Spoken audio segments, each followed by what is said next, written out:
All right. Hi, we're here with Kurt McGinnis, who is sponsoring the second annual Poetry Cafe. How you doing, Kurt? Good. Thank you for Good to having see me. you, man. Appreciate it. Yeah. So last year's inaugural Poetry Cafe was fantastic. Yeah. Standing room only down in Yep. the Center for the Arts Black Box Theater. And so this year we've decided to move it to a bigger venue. So That's tell us right. about that. Yeah, this year we've moved to the Cultural Center to try to accommodate more people. Last year we had over 100 people in the Black Box Theater, Uh-huh. so it got pretty tight in there. Right. So this year we're seeking to expand. We have room for 200, but come one, come all. We'll Yeah, take more if that's they'll great. come. That's Yeah. great. And for those of you that don't know, the Cultural Center, people from around here call it the Old Gym. I've been telling because people, the Old Gym. It's the old field house, which is on the corner of College Street and Indian Circle. Right. It's We're- the first, if you're coming from town, it's the first building that Yeah. you see on College Street. Flagpoles. Where the flagpoles Yeah, are.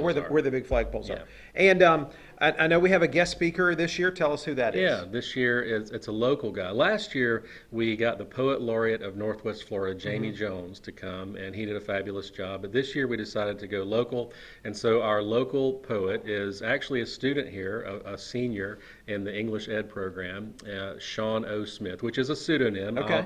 I'll let him talk about that when he comes. But yeah, he's going to come. He's an accomplished poet, an accomplished published poet. He has published his own works of poetry, 4 of them in 1 year. So he's very ambitious. He's learned the ins and outs, and that's one of the things he's going to talk to us about is that world of publishing and try to help other people who might want to self-publish.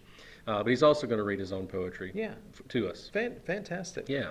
Well, last year's event was just such a neat surprise to me to see so many of our students Yeah. who, sometimes we put people in boxes and we think, well, gosh, this guy or this girl could never be a poet, and they're sitting up there and they're just talking from their heart and just spilling out all this wonderful stuff, I know. and it was such a neat thing. So I'm hopeful that this year will be. I think it will. It was a surprise to me, a pleasant surprise. I mean, I knew that we had good poets. I had read their poetry already, and I thought that it would be a wonderful thing. But it exceeded all my expectations. And the reason that I guess I had this dream of this sort of event.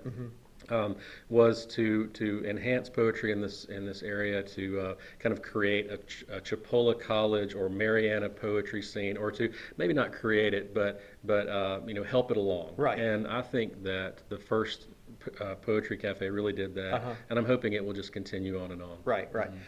So if you're not a huge poetry fan, if you're just kind of a casual lover of art, tell us from the perspective of a professor, and you have to stand up and talk to kids every day who are probably not really interested in poetry. Yeah. What is the importance of poetry just to the human psyche? Well, the thing that I love about poetry is that it seeks to go above just newspaper writing or the mundane everyday. Poetry seeks to encompass thoughts about grand things in just a few words, and those words have to be chosen well. And so it's kind of like a dish that is highly flavored. There's just a lot in it. It's not bland. At least the good stuff. Now, if you write poetry like I write poetry, sometimes you're going to write a clunker. Sure. But the best poetry, the better poetry, is that which lifts our spirits. It takes us up to maybe a transcendent place, a sublime place, and so there's a lot of good in poetry. It's not all good, but the good stuff is great. Yeah. My friend Royce Reagan and I are always we're always having a little feud about music, because he thinks that music does not need lyrics, and I think that lyrics don't always need music, and I can hardly stand to listen to instrumental music. I like folk music and rock music and country music, all kinds of music, but to me, it's the words, and it's amazing the stories that you can tell in just a few words. It is. It's really tremendous, Yeah. and so poetry does that at an even Exactly. even Same more idea. efficient level. Same So, idea. Yeah. All right, so tell me what's going to happen at this event in addition to your speaker, Sean O. Smith. Well, Sean O. Smith will have the first part and the last part Okay. of the event. He will get up and talk to us, and somehow within that talking, read some of his poetry. After that, we'll take, I don't know, 30 minutes or so, and the other poets. There will be other poets that will be there. Last year we had 13 or 15, I can't remember how many, probably about the same number this year, maybe a few more, to get up and read their original work. So it's all original, nothing, we're not reading other poets, although that would be okay if we did. Right. And then after that, we'll have a short Q&A time where people can ask pertinent questions to the poet and get some answers about maybe publishing or his process of writing. Yeah, and free goodies. Free admission, free goodies. Thanks to PTK and the Honors Program for their participation. Honors always gets us warm bodies there from the Honors Program. It's an honors seminar, and PTK provides refreshments, so we're very thankful for them and for the English department. This is an English department event. Yeah, great. Kurt, how long have you been at Chipola now? This is my 8th year. Oh my goodness, gosh, full time. Seems like you started yesterday. I know. And so you teach poetry as part of the 1102 class? Yes, 1102, and then English Literature 1 and English Literature 2, and a little bit in the Shakespeare class that I teach for English ed majors. Okay, and so you are teaching the majors too at the junior and senior level? Yes. Okay. That's right. All right. Neat. Absolutely.